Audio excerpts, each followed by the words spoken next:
In the cosmology of Lord of the Mysteries, no figure is more spiritually dense than Sasrir, the Dark Angel.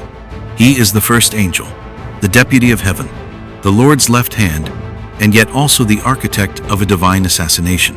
But this isn't a tale of betrayal.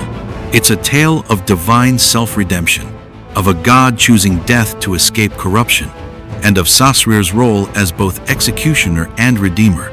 Today, we unravel the true nature of Sasrir, his creation, the founding of Ro's redemption, and his philosophical fulfillment as the Hanged Man, all rooted precisely in canon.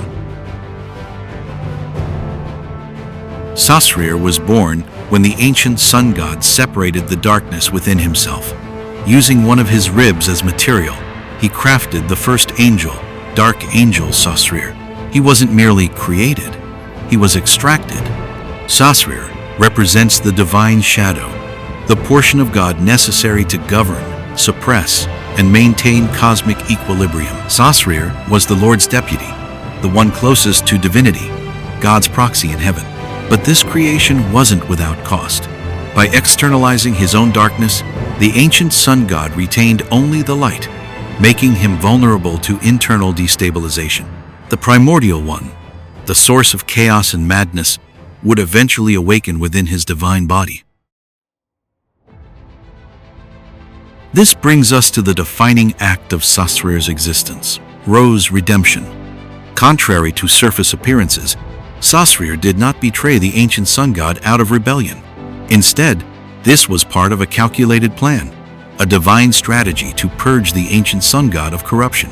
After sensing the awakening of the primordial one, Sasrir returned to the ancient sun god's body and reinforced his consciousness. This allowed him to delay the full awakening of that chaotic will. The betrayal wasn't directed at the sun god. It was executed with his tacit agreement. The assassination was never meant to destroy the divine. It was a mechanism for rebirth. The ancient sun god created a failsafe. He split off a portion of his persona, fusing it with the authorities of degeneration and the Hanged Man pathway. This second self would survive the process, isolate the chaos sea, and carry forward the necessary divine essence. In short, the plan was to kill the corrupted body, not the true godhood. The philosophical weight of this move cannot be overstated. Ro's redemption, founded alongside the Evernight goddess and involving powerful kings of angels, was not a coup. It was a spiritual redemption plan, hence the name, redemption, not rebellion. In sacrificing his original self, Sasrir fulfills the archetype of the Hanged Man, one who suspends himself willingly, not in defeat, but in transformation. The Hanged Man tarot represents surrender, purification through sacrifice, and the inversion of perspective. Sasrir, who coordinated the death of his own creator body, embodies this card in totality. He is not a traitor. He is the executor of divine self-correction. But things didn't go according to plan. Sasrir intended to resurrect at the Giant King's court. He would properly accommodate the Hanged Man's beyonder characteristics and resume divine control. Instead, he was betrayed by those he entrusted, Leodero, Aucasus, and Herabergen. They devoured his corpse, preventing the proper rebirth. In his final moments, Sasrir fused with his extreme emotions, rage, sorrow, madness, and was reborn within his own desecrated body. This new being, formed from his corpse and corrupted essence, became the true creator. The true creator is not the ancient sun god reborn in purity. It is Sasrir's resurrected form, carrying the degeneration and Hanged Man authorities.